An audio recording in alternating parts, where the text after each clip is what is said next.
In every professional room, someone controls the oxygen. They determine what is urgent, what is relevant, and what is dismissed. Most people enter believing they are there to contribute. They do not realize they are entering someone else's controlled atmosphere. Until you understand how conversational oxygen is regulated, you are breathing at another person's discretion.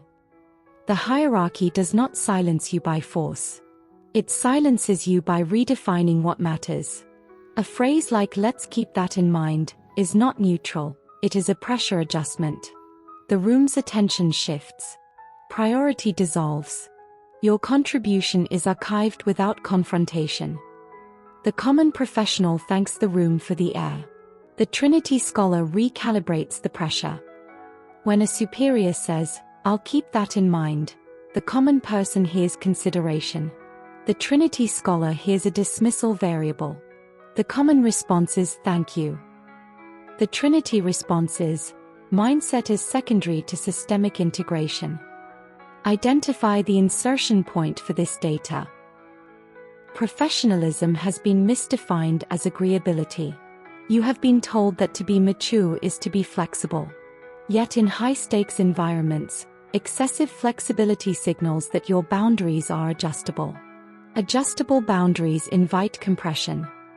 I am Grace, the Trinity English Scholar. My objective is not to entertain your habits but to replace them with structural clarity. If you are ready to stop being atmospheric background and begin regulating the environment, ensure you like this video and subscribe to the channel. This is the biometric signature of commitment. The PDF for today's session is available below. Download it now to follow this manuscript with precision. If professional hierarchy is an ecosystem of pressure systems, why are you still adapting to someone else's climate? The answer defines your transition from participant to regulator. To achieve professional sovereignty, you must master institutional displacement. In your current state, you likely broadcast your identity as a worker, using language that centers your own effort, feelings, and apologies. This is a broadcast of high-friction labor. The Trinity Scholar moves toward zero-friction governance. This begins with the phonetic anchor. When the stakes rise, the common person's voice migrates to the throat, becoming thin and reactive. You must anchor your delivery in the diaphragm, ensuring that your sibilants, those sharp S sounds, are grounded and heavy. This acoustic weight makes it physically difficult for an opponent to write you off. This works in tandem with the lexical purge. You must surgically remove softening agents from your speech. Words like just, actually, sorry, maybe, and hopefully are status leaks. They signal that you are preemptively apologizing for occupying space. The Trinity Scholar replaces these with categorical nouns. You do not just want to check in, you are conducting a status audit. You do not hope the project works, you ensure the operational integrity. By speaking in nouns of state rather than verbs of effort, you become an immovable object. Finally, we execute syntactic compression. The common person uses the word because to justify their existence. Because is a handle that allows your opponent to pull your logic apart. When you remove the justification and simply state the requirement with a hard flaw, a sharp downward pitch at the end of the sentence, you create a structural vacuum. The room must either bend to your definition or remain in a state of chaos.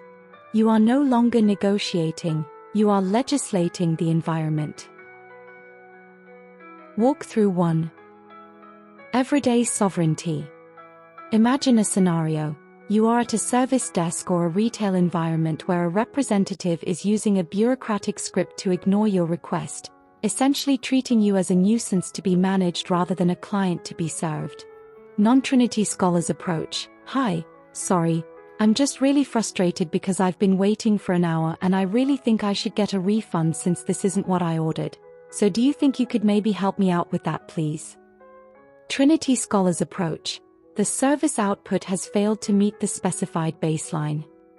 The discrepancy between the advertised utility and the actual delivery constitutes a breach of the transaction agreement.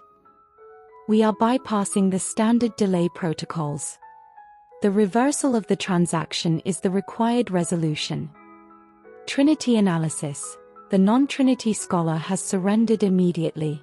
By saying "I'm sorry" and "I'm frustrated," they have given the representative permission to treat them as an emotional variable. The Trinity scholar utilizes categorical vocabulary to turn a complaint into an audit. By labeling the error as a breach of the transaction agreement and hitting the hard floor, she signals that she is not a difficult customer, but a contractual authority. The representative will instinctively drop the script to accommodate the higher frequency of command. Walkthrough 2. Professional sovereignty. Imagine a scenario.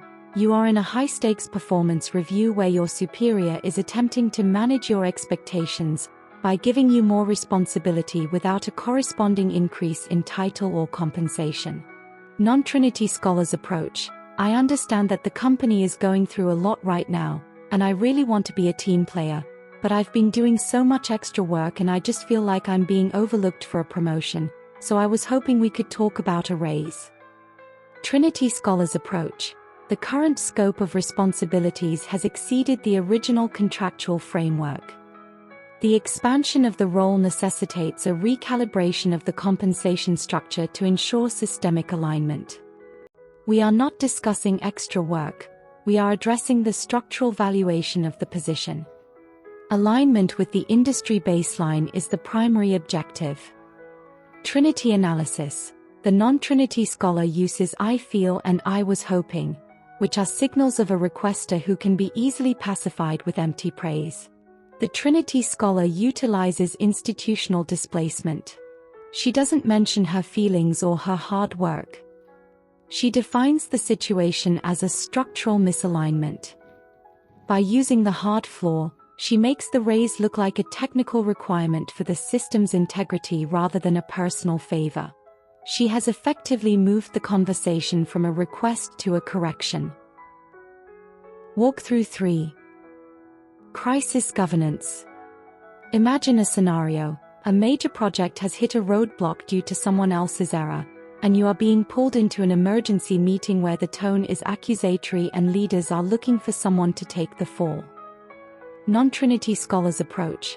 Look, I know this looks bad, and I'm sorry we're in this mess, but I really did try to tell the other team that this was going to happen, so I don't think it's fair that I'm being blamed for this when I worked so hard to prevent it. Trinity scholars approach. The current project latency is a direct result of an architectural oversight in the integration phase. The warning protocols were activated but not integrated into the final decision loop. Technical remediation is now the primary operational focus. A full forensic audit of the communication framework will follow the restoration of the service baseline. Trinity analysis. The non-Trinity scholar looks like a victim. By using "I'm sorry" and "it's not fair," they are practically asking to be blamed. The Trinity scholar utilizes atmospheric displacement. She redefines the mess as project latency and the blame as a forensic audit. By ending on a hard floor, she positions herself as the person fixing the system rather than the person who broke it. She moves the room's energy from accusation to remediation, effectively taking command of the crisis. Key takeaways. The transition from compliance to command is a choice of frequency. First, you must front-load your value. Stop explaining yourself and start decoding the situation in real time. Use the hard floor to signal that your definition of reality is the only one that matters. Second, delete the "because" handle. When you stop justifying your presence, you start governing it. Third, utilize syntactic compression. The fewer words you use to define a boundary, the stronger that boundary becomes. You are no longer the one being breathed by the room's social pressure. You are the one who controls the oxygen levels. Your homework. Identify one softening agent you use constantly, e.g., "I just, does that make sense?" For the next 48 hours, you are on a lexical fast. You will delete that phrase entirely. Furthermore, You will find one professional request you need to make and write it in 3 sentences or less using only categorical nouns. Deliver this request to the recipient, hit the hard floor, and then wait for 3 seconds of total silence before they respond. Notice how the silence forces them to meet your frequency. I am Grace, the Trinity English Scholar. We do not speak to be understood. We speak to be obeyed. See you in the next frame.